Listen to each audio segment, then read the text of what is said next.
출애굽기 6장.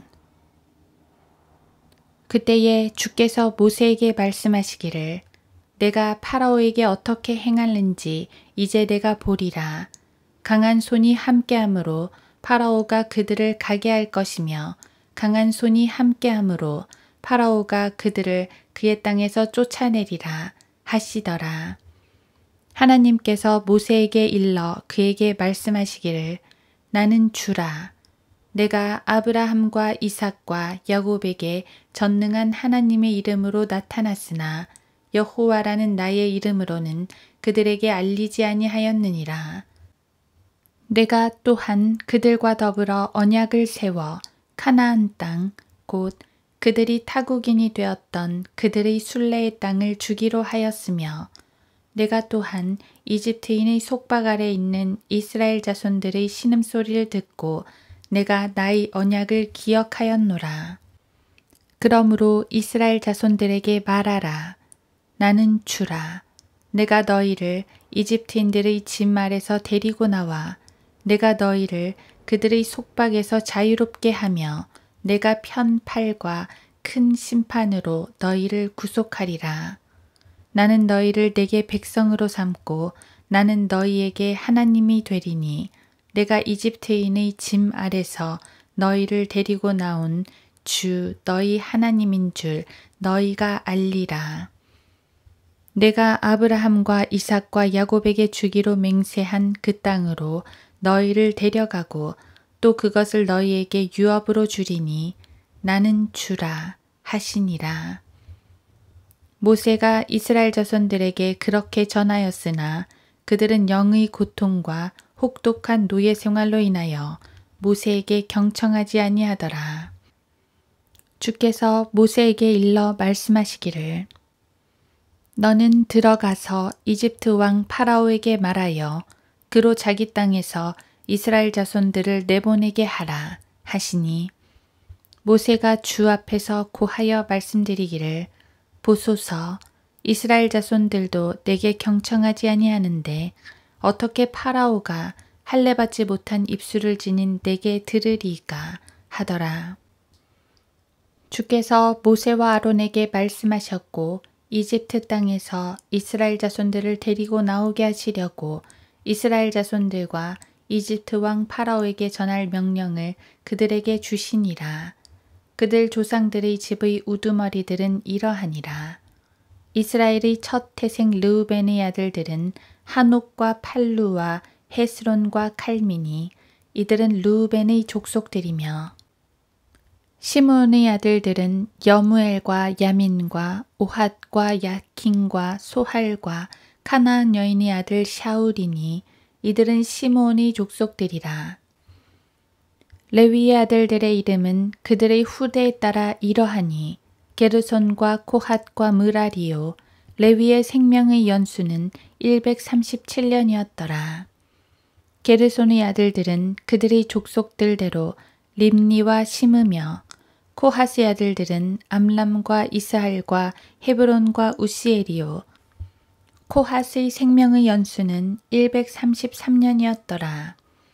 므라리의 아들들은 마할리와 무시니 이들은 그들의 후대에 따라 레위의 족속들이며 암람이 그의 아비의 누이 요케벳을 아내로 삼고 그녀가 그에게 아론과 모세를 낳았으니 암람의 생명의 연수는 137년이었더라. 이스할의 아들들은 코라와 네펙과 시끌이며 우시엘의 아들들은 미사엘과 엘사판과 시들이며 아론은 암미다답의 딸이요 나아손의 누이인 엘리세바를 아내로 삼고 그녀가 그에게 나답과 아비후와 엘라살과 이다마를 낳았더라. 코라의 아들들은 아실과 엘카나와 아비아삽이며 이들은 코라인들의 족속들이라. 아론의 아들 엘리아살이 푸티엘의 딸들 중 하나를 아내로 삼고 그녀가 피느하스를 그에게 낳았으니 이들은 레위인들의 족속들에 따라 그들 조상들의 우두머리들이더라. 이들이 주께서 이스라엘 자손들을 그들의 군대들에 따라 이집트 땅에서 데리고 나오라고 말씀하신 그 아론과 모세라. 이들은 이스라엘 자손들을 이집트에서 데리고 나오기 위해 이집트 왕 파라오에게 말한 자들이니 이들이 그 모세와 아론이라. 주께서 이집트 땅에서 모세에게 말씀하셨던 그날에 있었던 일인데 주께서 모세에게 일러 말씀하시기를 나는 주라. 내가 내게 말한 모든 것을 너는 이집트 왕 파라오에게 말하라 하시니 모세가 주 앞에서 말씀드리기를 보소서 나는 할례받지 못한 입을 가진 자인데 파라오가 어떻게 내게 경청하리이까 하더라.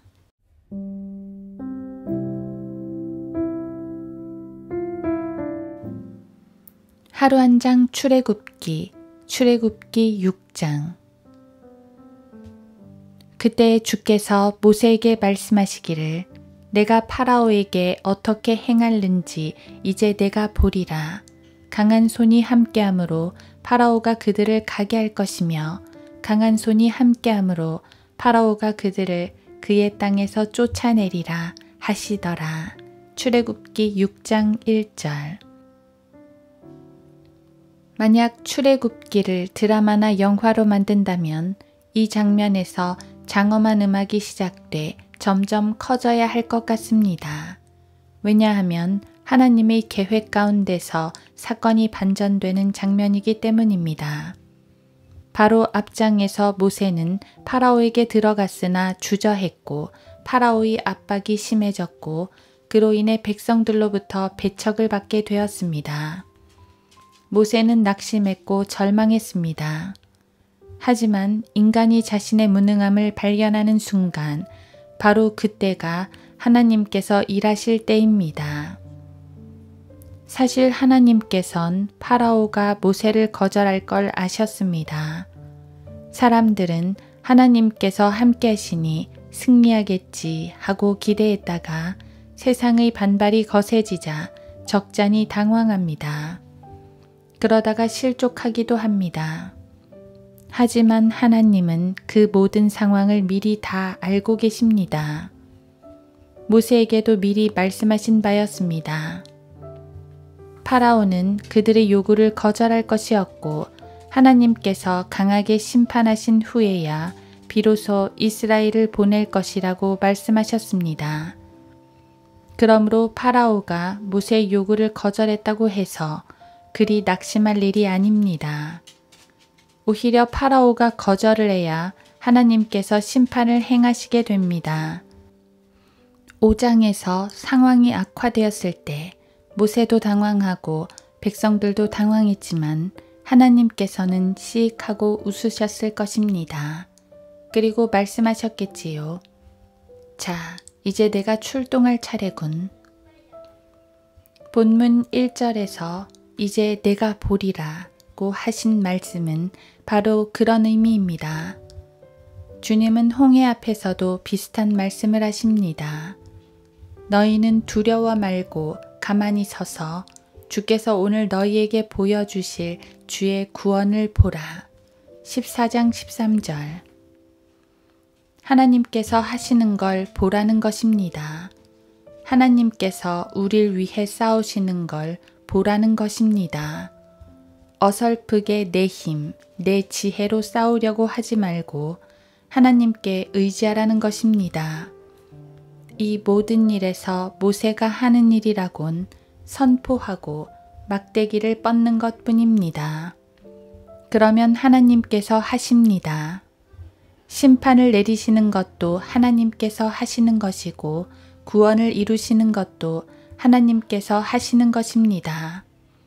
이집트의 속박을 풀어주시는 것도 하나님이 하시는 것이고 약속의 땅으로 이끄시는 것도 하나님께서 하시는 겁니다. 주님은 홀로 이루시는 분입니다. 십자가에서 심판을 감당하신 것도 홀로 하신 일이고 우리를 구원하신 것도 홀로 하신 일입니다. 우리에겐 그냥 믿기만 하라 하셨습니다.